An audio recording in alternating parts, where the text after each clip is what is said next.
What's up, everybody? I am Kay Marie. I am Lou. I'm Mary. And we are Murked in the Midwest.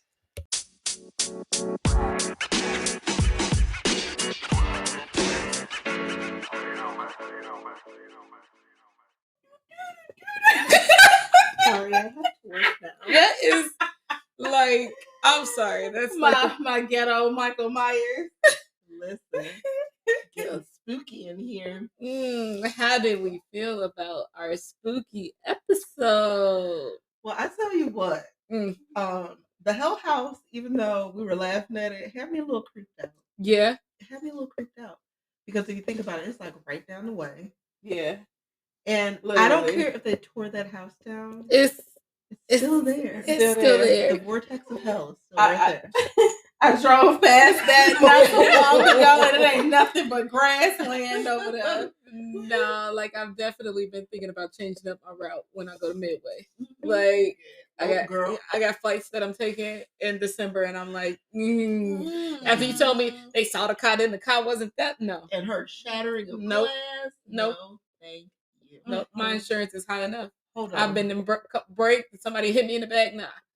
So I was talking with one of my coworkers about that. Like I was like, "Oh, we recorded our spooky episode." He's like, "What you guys do?" I'm like, Nosy. I'm Listen and find out. No, right now. Fuck around and find out. We did Bachelor's Grove. We did the Hell Vortex House, and we did what was the What's the man's name? Michael. God damn it. He was like the Halloween Melvin Johnson. Yeah, I don't know how I forgot that already. So I'm telling, and as soon as I said Bachelor's Grove, he was like, "Oh, I know that one." Oh, shucky ducky quack quack. Now listen to this. Here goes a story to add too. Oh God. He goes, everybody knows that neighborhood that lives over there, and they know that at night they don't drive past it at all. Like, people who live there do not drive past this area. Oh, dang, man, the sun is setting. I got to get home. I'm going to just stay night at your house tonight. I go home in the morning. Like, stop. So he had a night that he was on his way home, and he was right around there. And he was like, he was just going to cut through real quick. He was like, he got to the light, and it turned red, so he's just sitting there. He's like, he's literally the only person on the road. And then all of a sudden, this old car pulls up. No, sir. Listen. And he was like, he could see a figure in the car, but couldn't see the person. Nope. And you know what I would have did? Ran that red light. I would have ran that red light. I'm not waiting on nothing. That's it. Look, I'm gonna say them Chicago lights would have caught me that day. I would have been getting a ticket in the mail. Not collecting $200. Go. I would have sat there and shit. Nah. I've been gone. I would have been too paralyzed to do any fucking thing. See, we know how you are in the scary movies. I'm that one where it's a noise. Somebody asking, what was that? Mary is already gone. Listen. Mary is out. No, you know what happened is it's annoying. I'm the bitch you gotta grab. Like, bitch, come on. I'm the one that set you up. I'm like, what is that? And then while you go to check, I'm the fuck out I'm of not going to check. I'm leaving. I'm not checking shit either. I'm gonna go ask you. Go look, and I'm out. By the time you got that question out of what was that, I'm gone already. Like, y'all gonna look at Mary is already recognized. Would be so petrified. Like, no, for real, dead ass. Like, I remember in my old job, we had a situation where we were held at gunpoint. Like, my goodness. Dude was robbing us, right? And so, if you work with me in the past, you know what I'm talking about. But the dude pulled the gun out, and I'm just standing there, like, everybody running, and I'm just like, looking him dead in the face, like my body felt like it was frozen. I'm okay, so now I know I gotta kick you when it's time to run. I'm like, bitch, bring your ass. I'm like, now if I see a bunch of motherfuckers take off running, I'm gonna start running. But when it's like something that's just like it catch me off guard, you froze. I'm just like, you stuck. Okay, yeah. Bitch. That's good to know. Because some creepy stuff be happening up in this house. So now I know if something happened, I need to grab you on my way out. I like dead ass will walk door with my gun. Like the cops came to the house one day telling people that somebody got out the prison from around the corner. No. I walked to the door with my gun like, oh, hey, Miss Officer. Nobody come knocking on no door over here. Right. Ooh, not without announcement. Like, you gotta send me a text or something. No, y'all better put it in that neighborhood app or some shit. Is being the Salulu, especially over a man? Leave it up to Keisha to come up with own words. Never. Tralulu. Never. It's never. It's never the solution. I'm talking to you. Yes, you. Turn it up. I'm talking to you. Have you ever been Delulu over a man or a woman? It's never the solution. It's never the Salulu. Never. It's never the Salulu. And that's for true Lulu. So today's episode is about Tia Skinner, Jonathan Kurtz, James Preston, her parents, Paul Skinner and Mara Skinner. Tia Skinner was born December 8th, 1992. So what is that? Sagittarius? Yes, that is Sagittarius. Sagittarius. Lord help us. Did you say Sagittarius? Sagittarius. No offense, I do love Sagittarius. They fire sign gang. Me and Mary fire signs, but you know they're questionable fire signs. Questionable. They. We love y'all. They're all right. Shout out to y'all. I do have some Sagittarius in my life that I absolutely love, but I also know who they are as people. Exactly. And I'm like, but I love you. You gotta side eye a little bit. So Tia, she was born December 8th, 1992. She was a great student. She was to be accepted into Western Michigan University. She was active in church and she was in the school band. A lot of people had always said great things about her. You know, she made great friends. She was a good person, upstanding personality. Mm-hmm. Then, you know, you get older, you become a teenager. You get in your rebellious stage.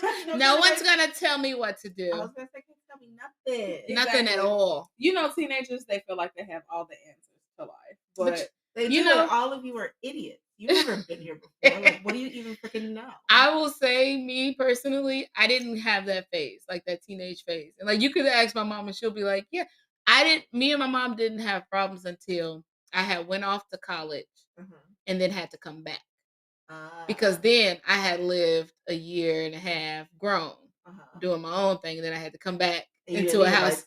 And I curfew. What's that? Curfew for what? Curfew for what? I'm 19. What I need a curfew for? And because the only thing open after this time is legs. Like that whole emergency room. Yes. And so, but like, you know that when you hit 15, 16, 17, me and my mom, we was cool, no problem. Now my younger sister, that was a different story. So my older brother, that was a different story. But at least you never attempted to harm your parents. That's what matters. All right. I never. Let's continue. Just kidding. Never. All of us played pranks on our parents. Yeah, pranks all day. Yeah, girl. I know. Not in my mama's house. Did I prank? You didn't prank your parents? No. So me and my sister had convinced my mom and dad. Well, my dad already knew it was scary, but my mom was like, "Oh, we're gonna watch Alien," and my mom was super scary like me. And they're like, "We're gonna watch Alien," and they're sitting on the couch watching Alien, and we're like kind of peeping from the side because we weren't allowed to watch because it's too scary for us. When the alien erupted, my mama went flying. She was like, "Y'all what?" Like, no, it's not a scary movie. It's just about like sci-fi. It's a friendly alien. It's like Casper in alien form. That's all. Right. It's not at all. Marvin the Martian. Marvin the Martian. So here's some things. So Tia, from the information that I found, Tia was actually adopted. So allegedly, they're saying that Mara is actually Tia's aunt. I only seen a little bit of information about it, but another piece of information I got was that Tia was adopted from someone that was already in prison. I thought that was kind of something foreshadowing. Yeah, something foreshadowing. But the nurture versus nature. Yeah, and plus when you look at the pictures of her and then the family, you look like, oh, okay, they can really be related. You know. Yeah. So nothing that was too out of the ordinary. So of course, Tia, she's a teenager. She's 18. I want to do my own thing. I'm into boys. I'm gonna be in my rebellious phase and do whatever I want to do. So Tia started dating someone, and her family actually did not approve of him. It was not really stated why, but I guess since she was in her senior year, they wanted her to probably like focus on her studies and everything. We don't want you getting too serious. By the way, the guy we're talking about, his name is Jonathan Kurtz. Jonathan Kurtz. Yeah. So yeah, I can see that. Like, oh, it's your senior year. That was for some reason that was a common thing with parents of feeling like you can't have a personal life and a school life. You got to focus on school. Once you get out of school, then it'll be fine and da da da da. And it's like when you really try and like get be that strict of we're gonna take this away. Like honestly, in most cases, it doesn't work out. Yeah. I think that it's fully capable for a person to get straight A's as well as date. Right. Oh, for sure. It's balance. This you is have to learn how to balance thing. your life. That's what you're supposed to be teaching your kids. Exactly, because when you graduate, it ain't gonna be everything gonna start coming. Right. Everything. Life starts to life. Yes. So the crazy thing is like her parents are just looking out for her best interest.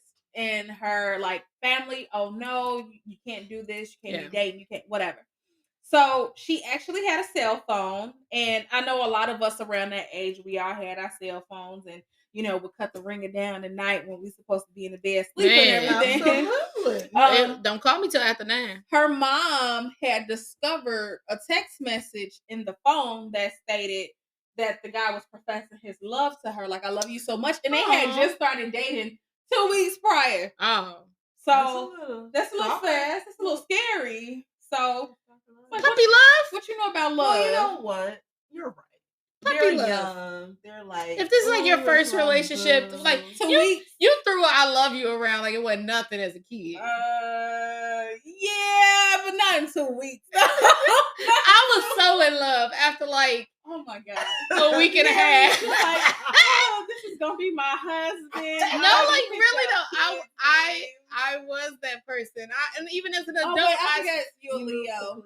Yeah, she's a fucking Leo. But I am that person where it is like if I like hopeless romantic. It was hard dating because I had to tell myself like, Mary, stop. Delulu is not the Delulu. I agreed at the beginning, but I had to tell myself like, Mary, come on now.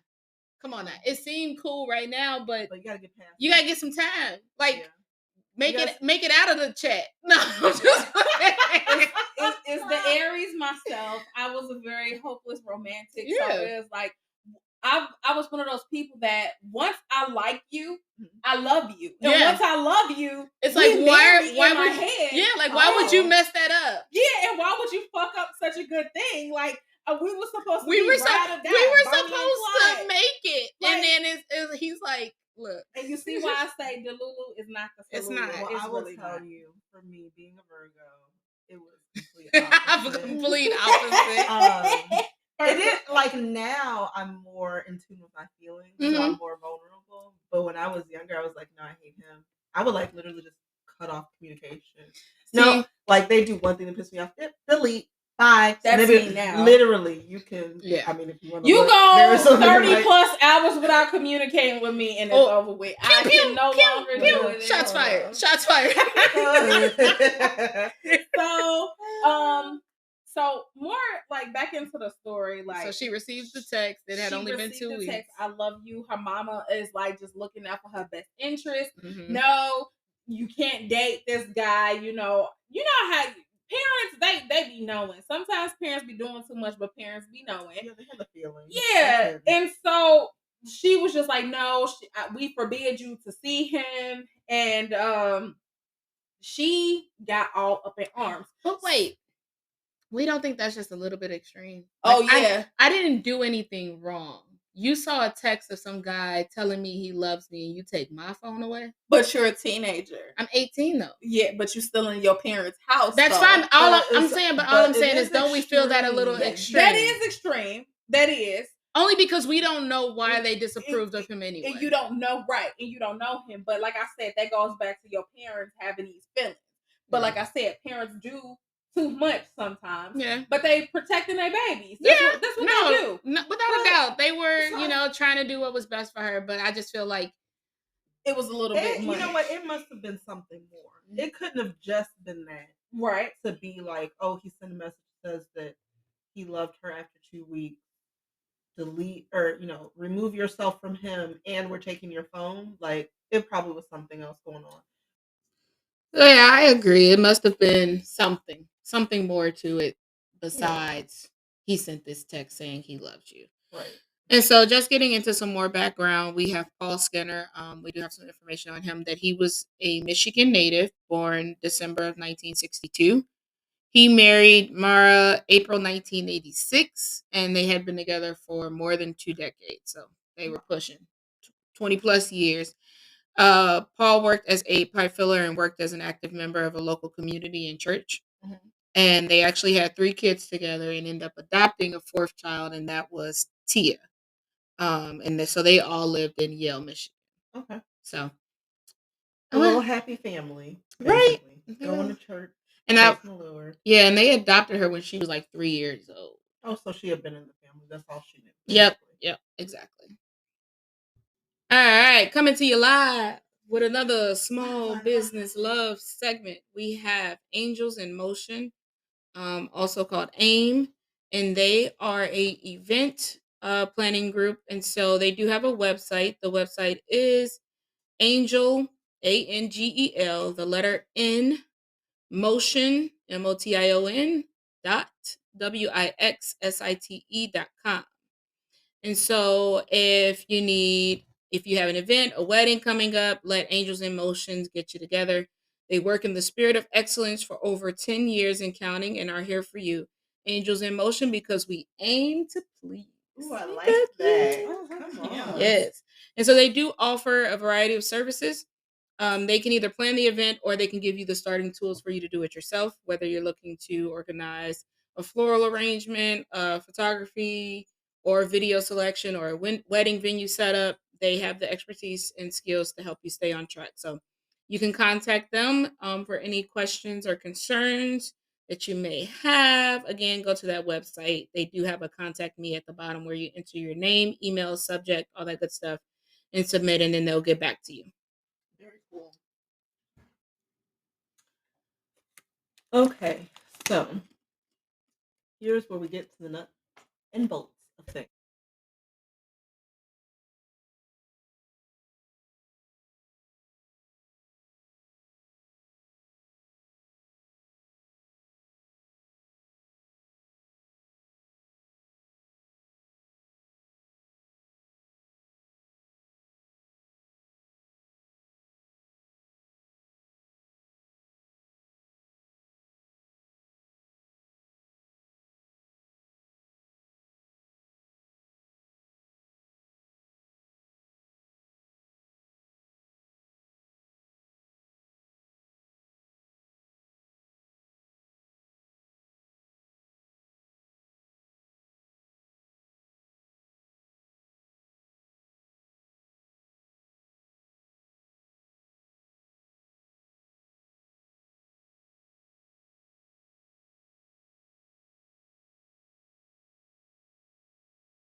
like snotting and crying and no, I would have been like, no, why you can't? I'd be like, oh, you can't now. You could go up and say there's nothing wrong, but now you can't move. Now you're frozen. Now in you're fear. frozen. She want to be me so bad. She want to be me so bad and just sit there stuck like, oh no, baby, you don't get to be. You don't get to be stuck. That's fake stuff. Mm-hmm. That's fake stuff. Faking, faker, scary ass. Right. She was scary. Come on. At the time of the incident, Paul and Mara. Oh, I'm sorry, I got off track, y'all. Okay. So, after Tia had come back downstairs, Jeffrey then heard a commotion and saw blood on the wall and noticed that Paul was getting back into the house. He was bleeding and kind of disoriented. He tried to render first aid to his dad, but then ultimately it was unsuccessful because he was stabbed 23 times. Imagine that, though. Like, just losing blood everywhere. Through all of this, Tia stayed in the basement, like we were just talking about. And according to Jeffrey, when he asked her for the help, she was like, no, I can't. I can't. Once the authorities arrived, they were struck by how calm Tia had now become. Because she just couldn't. I want to say something. So when people commit, even just watching, I'm sorry. I just got a feeling that she's finna give some more advice on how to get away. We don't do that here. We just state facts. We just state facts. Okay, so let me tell y'all something. And this is, I used to be a private investigator and interrogator. The one thing that we always look at is your body language. Your body language will always tell on you before you open up your fucking mouth and say anything. Mm-hmm. So how she possibly could have prolonged this and not got herself in trouble right away was actually dry heaving, snotting and crying, sliding down the wall, acting discombobulated. But this girl was like, nothing. And that's the main thing that investigators and police look at, how calm you are. Because regardless of how traumatic a situation is, you're going to have some type of facial expression, even if you're not crying. You can have the look of worry, the look of concern, distress, but you sitting there like with a poker face, like, you just about to go. So what y'all niggas finna do? That's very alarming. Yeah. No way, shape, or form have I ever conspired to hurt anyone, guys. This is just a fact from somebody who was trained in the field. Yeah, we believe you. We believe you, all right. Right. But no, that's very much what it was. That, even when they put her in the police car to take her, she didn't ask about what had happened to her parents. She was actually sitting there talking about school and her future college plans. Yeah. She's like they go to college, guys. That was not the time. Imagine the police officers though. They read the room. Read the fucking room. Because they have just come in and seen this bloody scene. They're taking you to the station, wherever now, and you sitting in the back talking about, I got an A on my quiz the other day. And just wait. I can't wait to go to college. I got accepted into Western Michigan. I'm going to be going there pretty soon with my boyfriend. Well, you might be going west, ma'am, but it ain't going to be there. Yeah. We're me and my boyfriend. We love each other. All I need is a it's me and my boyfriend. Okay, girl, get together. Okay, so after she's told them about all her plans, and the authorities are listening to her, and they are like, this bitch talking so much. This is a little suspect. I don't know what's going on. Don't be suspicious. Don't be suspicious. So, doing the search outside of the house, the police found a piece of paper that seemed to be like a little etch-a-sketch. Blues. Yeah, they had a little map of the neighborhood. This is crazy. I wonder what you had one job, and that was to keep the paper in your pocket. Did we get to see what the map looked like? Nope, I googled it. I want to know, was it like in pen? Was it in color pencil? Did they use crayons? Did she use like a big red X to mark the spot? Yeah, she circled it and wrote my house. She made a ladder. Like, she really did, though. She marked my house. Perfect. With an arrow telling them where their bedroom was. Perfect. Okay. Like, she didn't say the house. She said my house. Like, we got you. My house. We got in you. the middle of the street. Stupid ass. Okay. So after the police found this little map that they found just strewn outside of the house. One job. It was like we said, you know, like just it was like almost like she left a letter, but only it was a map. It's the fact that that's like leaving your wallet at the crime scene. Or leaving your wallet with your fingerprints. All right, so at this point, the authorities are asking, you know, like, hey, Tia, where did this map come from? Do you have any idea about it? Have you seen this before? Do you know what it is? And she's like, you know, these two guys took this from me. You know, that James and Jonathan, you know, she did a speed bump. She rode right on over her boyfriend. Real quick. And then, so of course, because now authorities are like, who, what, where, when?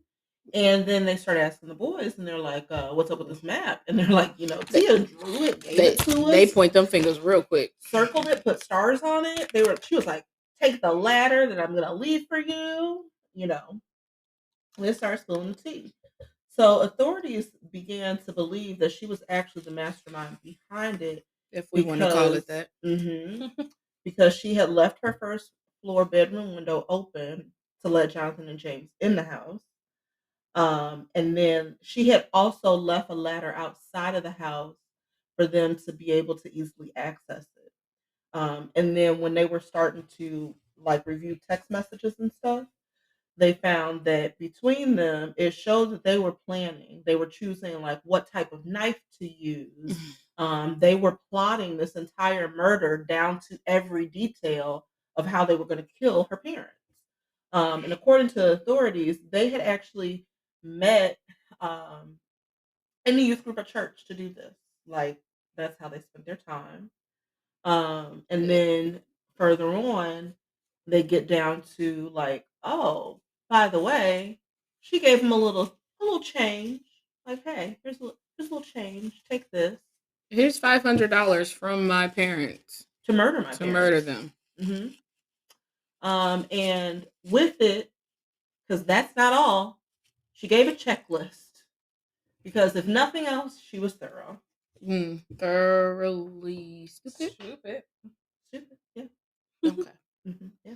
Because there was literally no question. There was no wait period. We had this figured out before we left the house that you, the so-called mastermind, was behind this. Because hey, look, they came through your window. Oh, look out the window. There's a ladder. Once more, there is a paper outside that says my house. My house. I wonder if they ever find that checklist. I mean, it was all in the text message. If y'all was going to be talking about it at the youth group, why did y'all have to text about it too? Retarded because they couldn't remember shit. And why are you texting about it and your parents took your phone? And one of the text messages that was also caught was that basically saying that this needs to be done tonight at 11 o'clock. Like, seriously? Why would you put anything in it? Like, don't send shit through a text message. That's your one way to get caught the fuck up. Like, that's just stupid as hell. Anything that can. In this case, though, I'm so glad she did because again, there was no pause, no hesitation. It was like immediately, you are going to pay the repercussions for what you have done. There was no waiting period. My man. All over something stupid. So when here you are willing to kill your parents, the people that have been there for you, to be with this guy when you are about to be 18 and off at college. You could just talk to him then. And you could just honestly not talk to your parents if they get on your nerves so damn bad. But my thing is, you were about to graduate high school and go off to college. You were going to be living on the dorm. They can't come up in your dorm and take your phone. Yep. All you had to do was wait a couple more months. She was real special. And but you got so angry, threw the biggest tantrum And that ain't even a tantrum. That's something else. That was rage. Yeah. That's rage. That was straight up rage. Like, there's no other way to put it. Like, and that she just straight freaking I can't. Please, girl. You picked a mighty fine time to actually start giving a fuck about what the fuck happened. But when them cops got there, you straightened up real quick, and that made you more suspect. Mm-hmm. All right, so yeah, after they've gathered all of this evidence that leaves no stone unturned, it leaves no question. I mean, they laid the evidence in their lap. So, literally. They were convicted of first-degree murder, attempted murder, and conspiracy to murder. The conviction came with mandatory life in prison without parole. Sounds about right. That's what I think they should have got. Yep. The evidence meant that Tia, Jonathan, and James were convicted. All of them were sentenced to life in prison without the possibility of parole in September 2011. However, Tia's sentencing was reconsidered after a Supreme Court ruling that prohibited mandatory no parole sentences for juveniles convicted of first-degree murder. Pause. Let's see what we think about that. Wait a minute. What? I just feel like if you did that shit and you know you did that shit and that shit wasn't premeditated, like you went for the gusto with this shit. You literally just said, I mean, even though it was a couple of days in between, I just feel like this. You knew what the fuck you were doing. Yeah, it was definitely premeditated. It was definitely a choice. You put a small thought into it. You was just like, hey, I'm gonna kill my parents. That's it. Like this wasn't no act of passion. Like this was, or you were angry and then you did something in the moment. Like you plotted, you planned at church. At church, when you're supposed to be praising our good Lord and Savior Jesus Christ, you plotted and planned on killing your parents, and to try and cover up for it. This is where it comes into accountability and knowing that you knew right from wrong and stuff like that, is that you didn't just do it yourself. You had this whole plan of, we're going to get y'all two to do it, but wear masks because we don't want you to get caught, because getting caught would be bad. Right. Wear a mask. Come in as if you're just trying to, I guess, rob us and attack them. And when they're doing it, I'm going to make sure me and my brother are downstairs watch TV. So too much went into it to try and play that whole I was a juvenile. I'm just an innocent child. I misunderstood. And then you was only a juvenile by 2 months. And not only that, you know the mental capacity is there. Now, yes, maybe impulse control is a little off when you are a teen. And that is well into like your 20s. Yeah. Like impulse control can be off. However, you are fully aware, like you said, of right and wrong. Those decisions that you made them.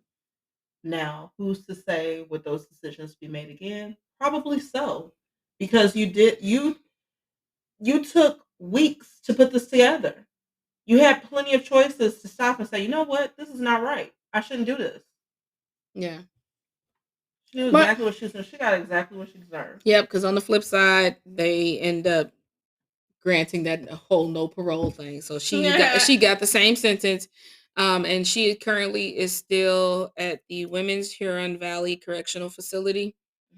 Jonathan is serving his sentence at Baraga Correctional Facility, and James is at Muskegon Correctional Facility. So they are all locked. But James came out of nowhere. Like James was really just like that third party of, we just need another person. He in the middle, man. I wonder what they had that convinced him so much. Was it really just $500? Because that means they had to split it. That was only $250. $500 don't even sound appealing to even carry out some shit like that. Yeah, and as a team, what is $500 going to get you? We're talking 2010. We're not talking like 1980. Yeah, we're talking about yesterday. Yeah, we're talking about yesterday. Gas at that. What was the gas price in 2010? Let me look it up. Gas price, it had to be a good. Yeah, it was probably $260. It was $289. Reminds me was the prices, so almost $3. It was basically like it is right now. That $500 wasn't gonna go nowhere between two people. And here's my thing: is that kind of reminds me of the Yoko Cullen when they robbed her for the little chitty change from her little bingo, and they end up having to use most of it towards gas to do all of their transferring and stuff. It was stuff. like 100 and something. Crazy. So, some statements that were made in her hearing, and a lot of it, she was trying to garner sympathy, but that it just wasn't happening. So, after the sentencing, the judge said that justice demands that you serve not 1 day less. She was just a month shy of her 18th birthday at that. So her family, like her mother didn't say anything. Like everybody, just was in the courtroom. A lot of people, they said their piece, but the mom, she just remained silent. She bust out and said, "I'm the coward that everyone says I am." You really a whole bitch for that. I'm sorry. You didn't even have to say it. I would have been like, baby, I ain't been calling you a coward. That ain't the word I picked. You've been a whole bitch. Oh. So more to that was her uncle said, "How did that knife feel? Foot long and 1.5 inches wide. You didn't just bring a paring knife," said her uncle, which his name is Ken Skinner. He said, "We're together. You're not. You're out." He said, basically of the whole family, excluding her, "You shouldn't see no light at the end of the tunnel." So basically, it's like, bitch, I hope you pay for everything that you done. Yeah. The attorney said that the attack was incomprehensible. She had a beautiful life ahead of her, and she just absolutely ruined it. She wasn't affected by peer pressure either, so that's why a lot of the people were so confused that why would you just up and plot a murder? Like, I'm pretty sure that this wasn't the first disagreement that she has ever had with her parents. But this was the straw that broke the camel's back. You took my phone? You took my phone. Okay, you guys laugh though, but remember that murder where it was I think he was like 17 or 18, he went into school and killed the kids? His grandmother turned off his cell phone. I remember that. Yeah. So that's what I'm saying. It's like, in her instance, it's like for them to, not see that there was anything. Like, she was a month short of turning 18. She was getting ready to graduate. She was about to be out the house. That's why I say, like, I think that it was a mixture of entitlement. She felt like she was entitled to that. Like, how dare they remove her from the love of her life? Because, I mean, at this point, they're telling each other they love each other after 2 weeks. She is clearly just straight up delusional because she, like you said, she only has to wait a little bit, and she would have been out of there. Honestly, but it's not just her that's delusional. It's this Jonathan and James guy too, because I read somewhere where it was like he wasn't as upset as she was, but it's like, regardless, you didn't think to be like, okay, you need to calm down. Bitch, you need to chill out. Calm down a little bit. Like, I understand you're upset, but don't worry. You got a month left. But not only this, she got to live with this for the rest of her life. But what they did in court was they played a video of like the pictures and the videos, like a compilation of her dad. And it's just basically she was just snotting and crying, sobbing, and just losing her shit. I would have been like, keep those tears. Keep that shit. Like, you gotta stand on that shit. Those you gotta for live yourself. with that for the rest of your life. Like, his family, sorry, that shit don't come back. You can't take it away. And they your adoptive parents, and these people took you in out the kindness of their heart. Regardless of them being adoptive, like they were still her blood family. She probably would have did that to her biological parents if that had been the situation. But it's like, I was reading some comments, especially like I like to browse on Reddit a little bit, and somebody said that your family is supposed to stick by you thick and thin unless they take away your cell phone. Then they die. Like that's facts. That's right literally like you drew or what she did. Yeah.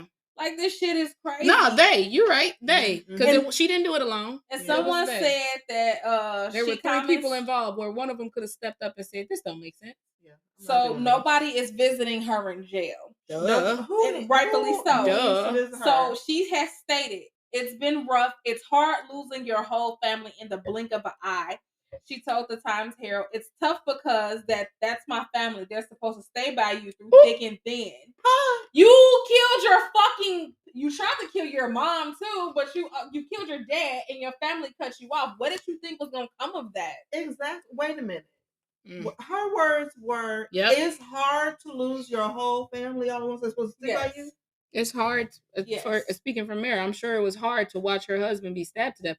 I'm sure it was hard for her to be stabbed. To take the I'm sure it was hard for Jeffrey to go upstairs and see his damn dad bleeding out. And Tia wouldn't bring her. And I'm sure it was hard for all of the family to hear that it was Tia who had plotted to make this happen. But the beautiful thing about Mara is that she's like still going on. Like I was reading an article where it's like she'll go and she'll speak at certain events and stuff.